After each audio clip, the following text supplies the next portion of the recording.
Welcome to Add to Cart, the show where we celebrate creativity in commerce. Nearly every family I have ever met has the family food or the family recipe that they always imagine the world would love. But today's guest and his family actually brought this food to the market. We have Juan Niño on the show today to talk to us about his company, Artisan Tropic, and the way his family has brought plantain chips and cassava chips all the way from Colombia to the United States for all of us to enjoy. Welcome to the show. Thank you. It's good to be here. I'm delighted that you're here. Yeah, and it's good to see you again after so many years. It is. The last time I saw you, you were on your way to Colombia to be a football star, which you did for many years. Yeah. And so tell us about being a football star. Tell us about the team, tell us about your journey before you got into e-commerce. Yeah, man, it's what I dreamed about doing ever since I can remember. Football, or soccer in the States, obviously is the largest sport in Latin America, and I think that passion just kind of runs through you since you're very little. And so being able to go back to my home country where I was born and playing the top division and playing the stadiums that I'd watched when I was little, and it was a beautiful experience of reconnecting with my home country. But at the same time, I think it also made me feel even more proud of, hey, I love the States as well.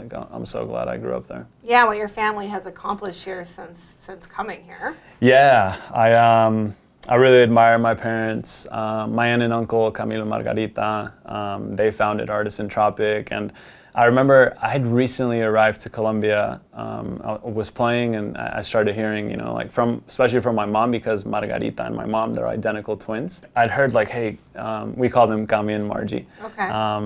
They're going to be starting their own brand. And once I start hearing more, and the first kind of approach was hey, would you be interested in running the online store?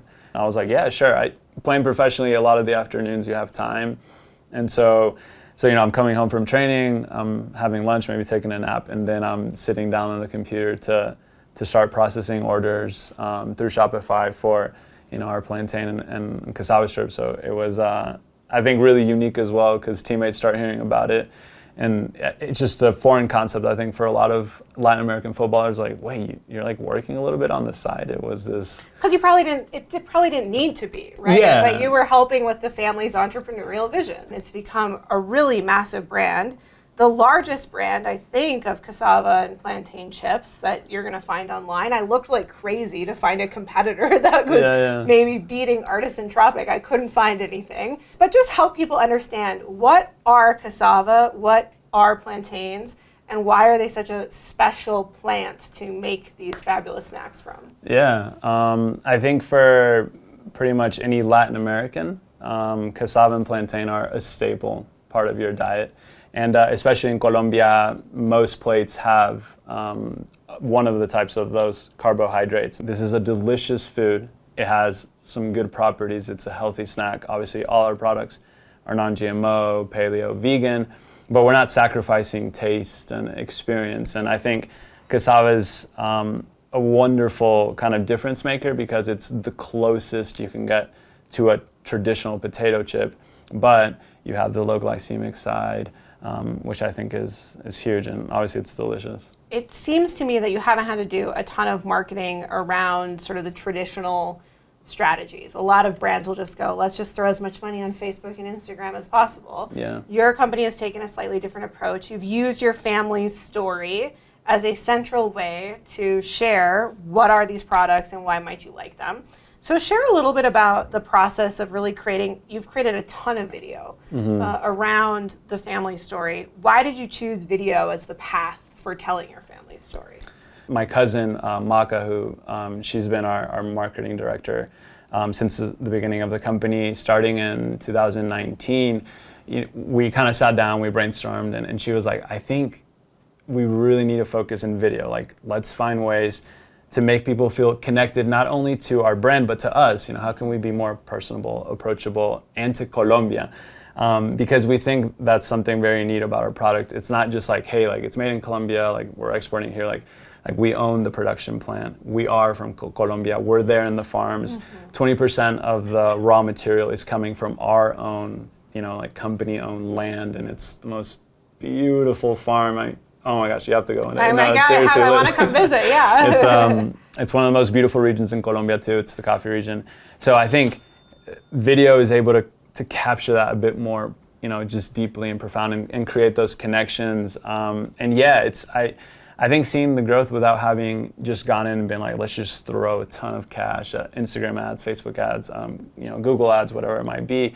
I think we found a way to, through content and storytelling, to be able to really create a connection for people. And it's really encouraging when, you hear someone, hey, like, wow, like that. Like I connect with that, like I grew up in Honduras, and I remember my grandmother used to make me, fried plantains, and not even every, you don't have to be from Colombia to identify with some of the stories we're telling. So, I just get so passionate about video. Video is incredible. When you think about your family working together and growing this together, what are some of the highlights in the story that you're most proud of? Yeah, wow, that's awesome. Starting last year in like July, we started working on a packaging refresh. And my sister Juli, who is like one of my best friends, she's incredible, Maca, my cousin, and Juanpa, the four of us worked on that, man, so hard the past, seriously, like 8 months. And it's about to launch. It'll launch, I think. So this isn't the new packaging. We're going to see the new packaging that's not soon. The new packaging yet. It's going to be coming out towards the end of August. Do you think of yourselves as a health food? I think we definitely are in the natural, space. We don't want to sacrifice quality of oil. We don't want to just let's just put normal salt on there. No, we're using sea salt. Once you get kind of deep into the cassava and plantain world, there's so many variations, but it's like, no, we're using a variation called, for the plantain, Dominico Arton. It's the premium plantain.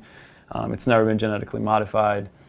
We want to stick to that. Just because I think, obviously, a business, you want to make money, you need to make money to have a business, but we never want to sacrifice, the morals and the values of the company. So you've got this new packaging coming, you've got these two great products, you've got these partnerships. What's on the horizon for Artisan Tropic?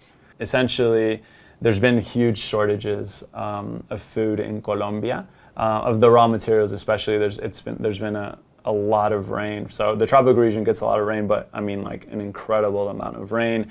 A lot of cassava harvests have been ruined, and I think that's taken us to kind of reanalyze, hey, like, we always want to have the product ready, right? So how can we, make this even more vertical for us, right? So around 20% of the raw material comes from our farm.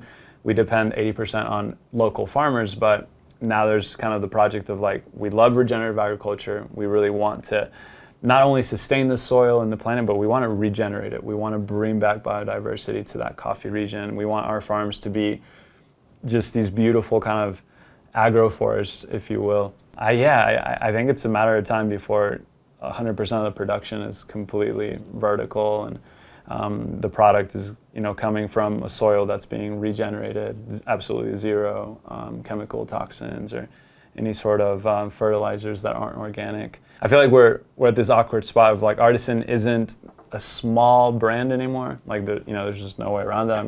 We're in so many places, we're growing, but I think that growth has come with challenges like, dude, like, we need to bring in a few people to the team. We need to maybe outsource some things, right? You might be running out of people in your family. Yes, exactly. We're literally running out of people in the family.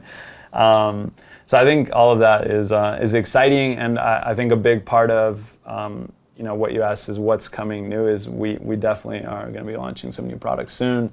I can't say what exactly yet, but the product development is, I think, a really exciting thing right now for us. I love that. How important do you think it is that your company stands for the vegan V? Because there have been so many vegan products introduced, some of which are actually not that natural. Yeah. They're very much just chemicals compounded together that therefore do not have any animal products in them, but you have a truly vegan food that you're offering. How important is that vegan label to you?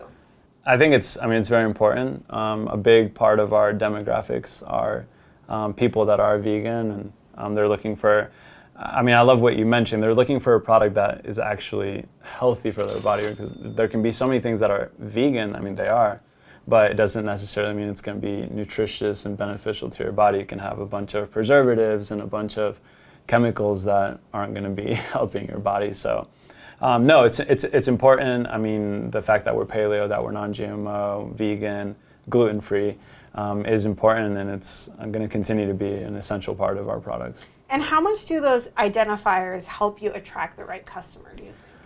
I think more and more it's definitely a huge factor. I think if I think back maybe 10 years ago, I think a lot of people, they just weren't familiar with those logos, or maybe it wasn't something, at least on our radar, like gluten. I just never thought about that.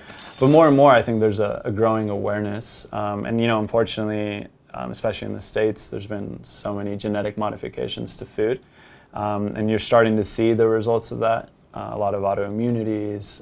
And so I think the more that happens, the more the certifications and the logos are on people's mind. People recognize it. There's that awareness. And I think that will continue to drive customers for sure. Tell people a little bit about how many people in your family today now are involved in this company. Yeah. It starts with your mom and your aunts and uncle, but now it's how many people? It's a lot of us. My dad, my brother, who also Juan, he helps with some stuff. Jose, my sister, my wife. A lot of us. There's so many of us involved. I think total like maybe 15 family members. That's amazing. Yeah. A lot of people imagine creating a family favorite food into a company. What have you learned about working with your family? I'm really thankful. I think I've learned communication is really important.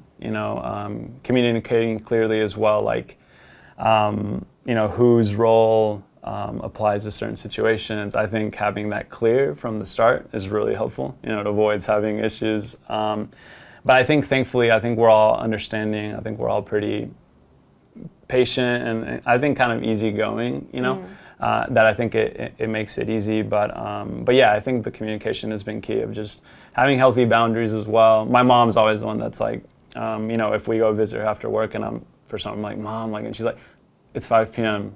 Like we're not talking about work. We can talk tomorrow. Wow. Let's just sit down. Let's talk about something else. And I think those healthy boundaries are helpful as well. But yeah, no, working with the family it's been a huge blessing. Okay, this is the part of the show where I let you tell the good people where they can buy your product. Okay. So if you want to look at the camera sitting next to Armand there, Sweet. You can tell people where they can buy the beautiful bags of Artisan Tropic we have in front of us. Okay. Well, our products are amazing, and you can find them nationwide at Whole Foods, Sprouts. We're available in Natural Grocers, Central Market if you're in Texas, H-E-B now if you're in Texas. We're available in Earth Fare in the East Coast, Erewhon Markets, so many, and always available on our online store, artisantropic.com. We have constant giveaways going on in our Instagram. We love connecting with new people and always love receiving emails and sending coupons to people that are friendly and that want to try our product. If you found anything helpful or delicious about this episode, please feel free to like this video. And as always, if you are trying to build an e-commerce store, if you want to bring your family's recipe to the world, you need to subscribe to this channel and use the helpful advice that we've gotten from so many entrepreneurs, including this incredible episode. Thank you so much for being here. Oh, thanks, Liz. That was awesome. It was really fun. Yeah, I had a blast.